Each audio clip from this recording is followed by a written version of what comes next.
नमस्कार दोस्तों, मेरा नाम है शुभम और मैं आपका बहुत बहुत स्वागत करता हूं। तो हम दोस्तों, मैंने पिछले लेक्चर में बताया था कि पॉलिटिक्स से रिलेटेड हमें क्या क्या पढ़ना है, हम उसमें क्या क्या देखेंगे। हमने पार्ट वन का हमने पूरा कंटेंट देखा था कि उसमें कंटेंट क्या है। दोस्तों आज हम उस कंटेंट का पहला चैप्टर स्टार्ट करने जा रहे हैं।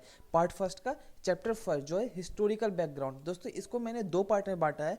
जो मैं पहला पार्ट पढ़ाऊंगा वो होगा कंपनी रूल, जो 1773 से 1858 तक हुआ था। और मैं दूसरे पार्ट में पढ़ाऊंगा द क्रोन रूल, जो कंपनी रूल के बाद आया था। द क्रोन रूल जो 1858 से लेकर 1947 जो अपने इंडिपेंडेंस तक चला था, हम वो देखेंगे उसके बाद। ठीक है, तो इसमें सबसे पहले हम देखते हैं रेगुलेटिंग एक्ट। ठीक है, चलिए रेगुलेटिंग एक्ट के बारे में थोड़ा सा पढ़ते हैं। ठीक है, वो क्या होता है, लेकिन उससे पहले हम लोग देखेंगे थोड़ा सा हिस्टोरिकल बैकग्राउंड। रेगुलेटिंग एक्ट से पहले भी कुछ चीज़ें हुई थी, वो पहले हम वो देखते हैं। चलिए आगे बढ़ते हैं। दोस्तों ब्रिटिश जो आई थी हमारे इंडिया में, वो कहीं ना कहीं 1600 एडी में आई थी। वो किसके तौर में, एक व्यापारी के तौर में, एक ट्रेडिंग कंपनी के तौर में आई थी, जिसको ईस्ट इंडिया कंपनी बोला जाता था। यहाँ पे ट्रेड करने के लिए आई थी, बिजनेस करने के लिए आई थी। जब वो यहाँ पे आए शुरू में 1600 में, तो पहले बहुत डरे डरे से रहते थे। जो मतलब कि यहाँ पे होता था बस वही करते थे। लेकिन फिर उन्हें कुछ बातें समझ में आने लगी। क्या समझ में आने लगा उनको, यहाँ पे पहले राजाओं का राज हुआ करता था। ठीक है, उनके छोटे छोटे एरियाज होते थे और उन पे वो राज करते थे। वो क्या होता था ना, वो राजा एक दूसरे को ही मारने पे तुले हुए रहते थे। वो सोचते थे कि बस एक बार मौका मिल जाए, इसको मार दो और फिर इसके एरिया में मैं राज करने लगूँ। वो लोग यही सोचते थे। तो ये धीरे धीरे ब्रिटिश को कहीं ना कहीं ये बातें समझ में आने लगी। तो जब ये ब्रिटिश को ये बात समझ में आ गई, तो आपने एक सुना ना कि फूट डालो व्यापार करो, तो ब्रिटिश ने वही अपनाया। वो उन्होंने फूट डालना स्टार्ट कर दिया और उसके बाद यहाँ पे व्यापार करना स्टार्ट कर दिया। दोस्तों इसी तरह करते करते उन्होंने अपने यहाँ कंपनी सेटअप्स कर ली। कंपनी सेटअप करने के बाद पहले क्या होता था ना कि वो टैक्स देती थी राजाओं को यहाँ पे व्यापार करने के लिए। जब वो यहाँ पे व्यापार करते थे उनको टैक्स दिया करती थी। लेकिन 1765 में उन्होंने टैक्स लेना स्टार्ट कर दिया, पूरा खेल ही उल्टा कर दिया उन्होंने। और उनकी कंपनी मेन जो सेटअप होती थी वो बिहार, बंगाल और उड़ीसा में होती थी।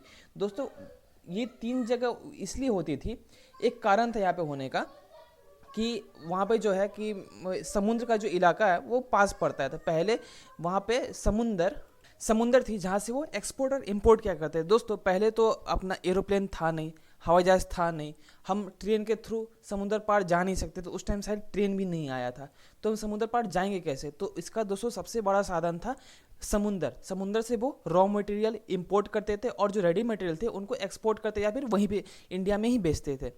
दोस्तों फिर एक समय ऐसा आया जब वो टेरिटोरियल पावर के रूप में उभर के आया। एक टेरिटोरियल पावर बन गया था ब्रिटिश जो यहाँ पे जो कंपनी थी वो टेरिटोरियल पावर बन गई। और 1858 में जो सिपोय म्यूनिटी थी, वो एक ब्रिटिश क्रोन था। वो उन्होंने गवर्नेंस ऑफ इंडिया को डायरेक्टली अपने अंडर में ले लिया था। वो सारी गवर्नेंस वो कर रही थी। ठीक है, और ये तब तक चला जब तक हमें इंडिपेंडेंस नहीं मिल गई, जो 15 अगस्त 1947 हमें तब इंडिपेंडेंस मिली वो, और ये तब तक चला। और जैसे ही दोस्तों इंडिपेंडेंस मिली हम लोगों को, तब हमारे ध्यान में आया कि हमारे कॉन्स्टिट्यूशन भी होना चाहिए। कॉन्स्टिट्यूशन का नींव किसने रखा था, चलिए आगे देखते हैं कि कॉन्स्टिट्यूशन का नींव किसने रखा था। दोस्तों ये सजेस्ट किया गया था एम.एन. रॉय के द्वारा। एम.एन. रॉय ने सजेस्ट किया 1934 में कि एक कॉन्स्टिट्यूशन होना चाहिए जो हमारे देश को चलाएगा, जो हमारे देश के रूल्स और रेगुलेशन को इम्प्लीमेंट करेगा, फॉलो करवाएगा। जो यहाँ पे रहेंगे उनको फॉलो करना पड़ेगा उस रूल्स और रेगुलेशन को। एक कॉन्स्टिट्यूशन होना चाहिए। तो कॉन्स्टिट्यूशन असेंबली बनी 1946 में और 26 जनवरी 1950 को ये इम्प्लीमेंट कर दी गई। दोस्तों बहुत लोग बोलते हैं कि 26 नवंबर 1949 इस तारीख को हमारी कॉन्स्टिट्यूशन इंप्लीमेंट हुई थी। दोस्तों बिल्कुल सही बोलते हैं, उस दिन कॉन्स्टिट्यूशन इंप्लीमेंट हुई थी, लेकिन पूरी तरीके से नहीं हुई थी। जब उसमें सारी चीज़ों को इंप्लीमेंट नहीं किया गया था, सारी चीज़ों को इंप्लीमेंट किया गया 26 जनवरी 1950। तो हम लोग इसी डेट को मान को चलते हैं और इसी दिन हमारा कॉन्स्टिट्यूशन पावर में आया, इसी दिन से हमारा कॉन्स्टिट्यूशन काम करना स्टार्ट किया। ठीक है, अब चलिए देखते हैं रेगुलेटिंग एक्ट क्या होता है। रेगुलेटिंग एक्ट के बारे में हम लोग अच्छे से पढ़ते हैं। दोस्तों कंपनी रूल का जो पहला एक्ट आया था वो आया था रेगुलेटिंग एक्ट ऑफ 1773। और ये हमारे कॉन्स्टिट्यूशन के पॉइंट ऑफ व्यू से बहुत ज़्यादा इंपॉर्टेंट था, क्योंकि ये पहला स्टेप था हमारे कॉन्स्टिट्यूशन के लिए। तो क्या हुआ ना कि जो ईस्ट इंडिया कंपनी थी, वो तो पहले कंपनी वो क्या हुआ कि गवर्नमेंट के अंडर में चली गई, डायरेक्टली गवर्नमेंट के अंडर में। वो वो पहले तो लोग करते थे, लेकिन वो अब गवर्नमेंट उसको रेगुलेट करने लगी। और उन्होंने फर्स्ट टाइम ये रियलाइज़ किया कहीं ना कहीं पॉलिटिकल और एडमिनिस्ट्रेटिव फंक्शन दोनों अलग अलग है, ठीक है। वो सबसे पहले उन्होंने इस चीज़ को पहचाना, ठीक है। और it laid down the foundation of central administrative service. दोस्तों, हम जो एडमिनिस्ट्रेटिव सर्विस अभी देखते हैं उसकी न्यू कहीं ना कहीं रेगुलेटिंग एक्ट 1773 के टाइम में ही पड़ी थी, जो हमारा सेंट्रल एडमिनिस्ट्रेशन चलता है। अब दोस्तों देखते हैं रेगुलेटिंग एक्ट के फीचर्स कौन कौन से, इनके फीचर्स क्या आते हैं, ठीक है। तो चलिए देखते हैं इनके फीचर्स के बारे में।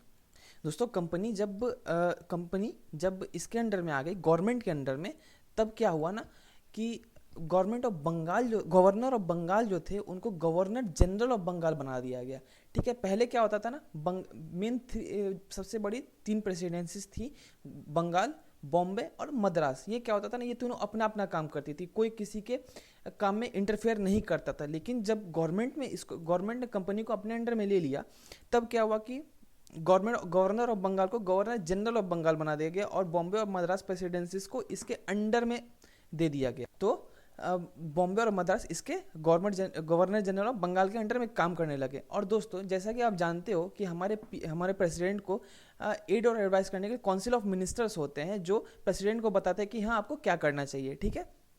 तो उसी तरह यहाँ पे एग्जीक्यूटिव काउंसिल बना के 4 मेंबर का टू असिस्ट हिम, जो गवर्नर जनरल ऑफ बंगाल को असिस्ट करते थे कि आपको क्या करना चाहिए।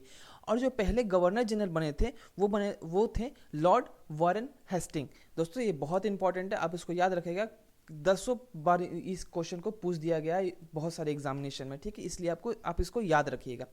1774 में supreme court of Calcutta comprising 1 justice and 3 other. दोस्तों, सुप्रीम कोर्ट सबसे पहले बना गया कलकत्ता में, 1774 में बना गया, जिसमें 1 चीफ जस्टिस थे और 3 अदर जजेस थे, ठीक है। Prohibit servant. दोस्तों, क्या होता था ना, यहाँ पे जो कंपनी में जो काम करते थे स्टाफ्स, वो क्या करते थे, ब्राइड लेके, घूस लेके वो अपने देश चले जाते थे और वहाँ बहुत ऐशो आराम से बहुत मज़े करते थे। तो वहाँ पे लोगों को देख के कुछ मतलब कि उनको लगा कि ये मतलब ब्राइड जो लेके आ रहे हैं तो ये इंडिया से बाहर नहीं जाना चाहिए, तो इसको प्रोहिबिट कर दिया गया कि आप यहाँ से लेके नहीं जा सकते हैं, ठीक है। अब आगे देखते हैं। जब जो ब्रिटिश गवर्नमेंट थी वो एक गवर्निंग बॉडी बनाई गई जिसको बोलते हैं कोर्ट ऑफ डायरेक्टर्स, जो कंपनी के सारे रेवेन्यू, सिविल और मिलिट्री अफेयर को मतलब को देखते थे, उनको रिपोर्ट करते थे गवर्नर जनरल को कि हाँ हमारी कंपनी में ऐसा ऐसा चल रहा है, तो उसको क्या हम बोलते थे, कोर्ट ऑफ डायरेक्टर। और अब आगे देखते हैं। दोस्तों, क्या होता है, जब भी आप कोई चीज़ नई चीज़ शुरू करते हो तो उसमें कहीं ना कहीं थोड़ी सी कुछ गलतियां हो जाती हैं, कुछ डिफेक्ट्स आ जाते हैं। तो जो कंपनी रूल में जो भी डिफेक्ट्स थे उनको रेक्टिफाई किया पिट्स इंडिया एक्ट 1784। दोस्तों, कुछ कहीं ना कहीं कोई गलती थी उसमें, इसीलिए ये एक्ट लाया गया जिसने रेक्टिफाई किया किसके डिफेक्ट्स थे, वो रेगुलेटिंग एक्ट ऑफ 1773 के डिफेक्ट्स थे। और इसको जो ब्रिटिश पार्लियामेंट में ये जो एक्ट पास किया गया था, इसको हम बोलते हैं एक्ट ऑफ सेटलमेंट। और ये अमेंडमेंट कब पास किया गया था, 1781 में। दोस्तों, ये भी याद रखिएगा कि एक्ट ऑफ सेटलमेंट कब पास किया गया था, ब्रिटिश पार्लियामेंट में, ठीक है, इसको आप याद रखिएगा। अब देखते हैं पिट्स इंडिया एक्ट में क्या क्या चेंजेस आए थे, अब वो देखते हैं एक बार, ठीक है। चलिए देखते हैं इनके फीचर्स के बारे में। दोस्तों, सबसे पहले तो इसने ये किया कि जो कमर्शियल और पॉलिटिकल फंक्शन है इसमें डिस्टिंग्विश कर दिया कि ये दोनों भाई अलग अलग चीज़ें, ये दोनों एक साथ नहीं चल सकती है। और कोर्ट ऑफ डायरेक्टर्स जो थे उनको कमर्शियल अफेयर को मैनेज करने के लिए, पूरा एकदम सुपरवाइज करने के लिए उनको पावर्स दे दी गई कि कोर्ट ऑफ डायरेक्टर उसमें उसको जो कमर्शियल अफेयर है उसको चला सकते हैं। और एक नई बॉडी बनाई गई पॉलिटिकल अफेयर को मैनेज करने के लिए। अब कोर्ट ऑफ डायरेक्टर तो कमर्शियल देख रहे थे, तो एक नई बॉडी बन गई पॉलिटिकल अफेयर को मैनेज करने के लिए, और एक नई सिस्टम ऑफ गवर्नमेंट को इस्टेब्लिश किया गया, ठीक है। और बोर्ड ऑफ कंट्रोल, ये जो नया बॉडी मैंने बोला ना, बोर्ड ऑफ कंट्रोल, वो जो पॉलिटिकल अफेयर को कंट्रोल करने के लिए बना गया था, तो उनको सारी पावर्स दी गई, सिविल और मिलिट्री, गवर्नमेंट और रेवेन्यू से रिलेटेड सारी पावर्स दी गई कि आप इसको सुपरवाइज करोगे, इसको आप डायरेक्ट कंट्रोल करोगे, ठीक है। और कंपनी टेरिटरी जो है वो फर्स्ट टाइम कहा गया था ब्रिटिश पोजीशन इन इंडिया, मतलब कि ब्रिटिश पोजीशन इन इंडिया पहली बार इसको कहा गया था। और जो सुप्रीम कंट्रोल है वो सारी एडमिनिस्ट्रेशन, ब्रिटिश गवर्नमेंट ने सारी कंट्रोल ले ली, कंपनी अफेयर और एडमिनिस्ट्रेशन वो ब्रिटिश गवर्नमेंट के अंदर चली गई थी। दोस्तों, इतना आपको समझ में आ गया होगा, ठीक है। अब चलिए आगे बढ़ते हैं। दोस्तों, उसके बाद आया चार्टर एक्ट 1883 दोस्तों, ये फाइनल स्टेप था सेंट्रलाइजेशन ऑफ ब्रिटिश इंडिया के करने के लिए। ये कंपनी रूल का यहाँ पे शायद यहाँ पे इंड हो जाता है, ठीक है। ये फाइनल स्टेप था। अब देखते हैं चार्टर एक्ट 1883 था क्या। चलिए इसमें अब आगे देखते हैं। दोस्तों चार्टर एक्ट में क्या हुआ था, जो गवर्नर जनरल ऑफ बंगाल थे उनको गवर्नर जनरल ऑफ इंडिया बना दिया गया। ये मैंने बोला ना, सेंट्रलाइजेशन हो गया। पहले क्या होता था, काम यहाँ से होता था, अब पूरे इंडिया को उसने कवर कर लिया। और जो फर्स्ट गवर्नर जनरल थे उनको लॉर्ड विलियम बेंट्रिक, और जो गवर्नर जनरल बंगाल थे उनको सारी सिविल और मिलिट्री पावर्स दे दी गई, ठीक है। और गवर्नर ऑफ बॉम्बे को लेजिस्लेटिव पावर उनको वो डिप्राइव कर लिया गया, ठीक है। और गवर्नर जनरल ऑफ इंडिया जो थे उनको एक्सक्लूसिव पावर थे ब्रिटिश इंडिया पे। वो कुछ भी कर सकते थे, मतलब कि वो था तो इंडिया ही ना, लेकिन वो ब्रिटिश उसमें शासन कर रहे थे, इसीलिए उसको ब्रिटिश इंडिया बोला जाता है, ठीक है। रेगुलेशन, और उस टाइम जब सेंट्रलाइजेशन हो गया था, उस टाइम कोई भी जो एक्ट बनते थे, कोई भी रूल बनते थे, उनको एक्ट कहा जाता था, ठीक है। और ईस्ट इंडिया कंपनी जो कमर्शियल बॉडी थी उसको प्योरली एडमिनिस्ट्रेटिव बॉडी बना दिया गया था, मतलब कंपनी को पूरा एडमिनिस्ट्रेटिव बॉडी बना दिया गया था। और उसी टाइम दोस्तों सिविल सर्विसेज की स्टार्टिंग हुई थी। एक पूरी ओपन कंपटीशन रखी जाती थी जिसमें सिविल सर्विसेज का सिलेक्शन होता था, और जिसमें इंडियंस जो है वो नहीं बैठ सकते थे। इंडियंस को उसने अलाउ नहीं किया था, लेकिन बाद में ये इनको इस प्रोविज़न को हटा दिया गया था कोर्ट ऑफ डायरेक्टर के सजेशन पे, ठीक है। क्योंकि वो जानते थे अगर मान लो इनको नहीं देंगे तो ये यहाँ पे भड़क जाएंगे, उनको यहाँ पे तो शासन करना था ना। अगर मान लो इंडियन को वो नहीं देते चांस, तो वो यहाँ पे क्या करते, यहाँ पे भड़क जाते, वो आंदोलन कर देते, ठीक है। तो बाद में इस प्रोविज़न को हटा दिया गया। अब दोस्तों देखते हैं आगे। अब दोस्तों देखते हैं चार्टर एक्ट ऑफ 1853।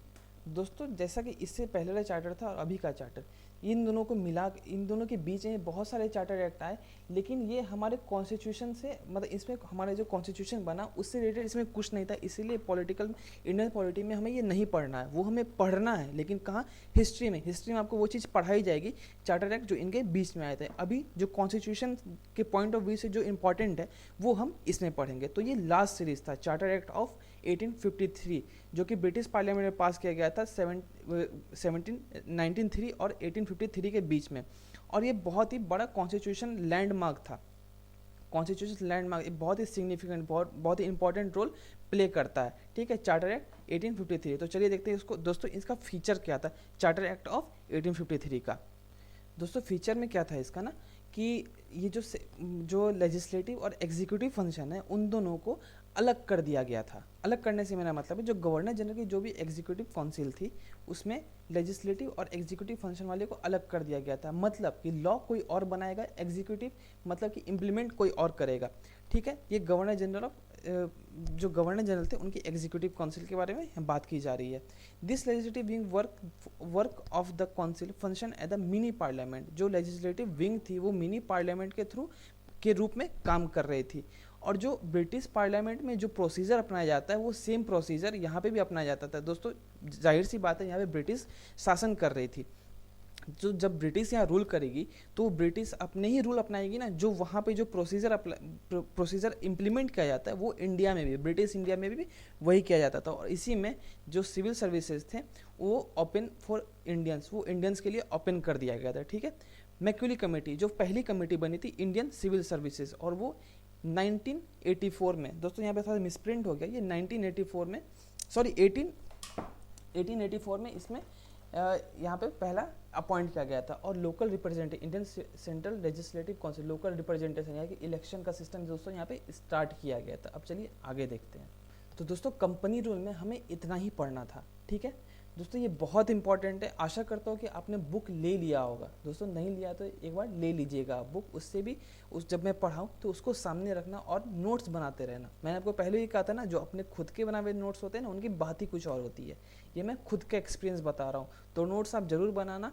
और दोस्तों अगर आपको ये लेक्चर पसंद आया तो इसको लाइक करना, शेयर करना और सब्सक्राइब ज़रूर करना। दोस्तों के साथ शेयर कर देना जिससे उनको भी हेल्प हो जाए, उनको कहीं और जाने की ज़रूरत ना पड़े। दोस्तों कोचिंग से लोग 1-1, 1.5, 2-2 लाख रुपए खर्च कर देते हैं। जो जब आपको नॉलेज यहीं से मिले तो इतने पैसे खर्चे क्यों कर रहे हैं, आप भी सोच के देखो। तो इसको दोस्तों के साथ शेयर ज़रूर कर देना। और अगले लेक्चर में हम लोग स्टार्ट करेंगे जो क्रोन रूल है उसके बारे में। दोस्तों ये जो हिस्टोरिकल बैकग्राउंड है ना, इससे बहुत सारे क्वेश्चन पूछे जाते हैं। अभी तक में नहीं भी हर साल इसमें से कम 5 से 6 क्वेश्चन रहते हैं हर साल। तो ये, और जब 5 से 6 क्वेश्चन है दोस्तों, आप सोच लो ये कितना इम्पोर्टेंट ये चैप्टर है। तो ठीक है, आप उसको ज़रूर पढ़ना, खुद से भी अगर पढ़ना, अगर कहीं भी कोई प्रॉब्लम आई, कहीं भी क्रोनोलॉजिकली कोई किसी भी आपको दिक्कत आए, तो आप उसको कमेंट बॉक्स में ज़रूर पूछना। मैं उसको अगले लेक्चर में उसको रेक्टिफाई करूँगा, उसको ठीक करूँगा या फिर आपको समझाऊँगा। ठीक है, तो दोस्तों आज के लिए बस इतना ही। खुश रहिए, पढ़ते रहिए, और जब भी आपको टाइम मिले, जब भी मौका मिले, तो दूसरों की मदद ज़रूर करना। तो आज के लिए बस इतना ही। जय हिंद, थैंक यू।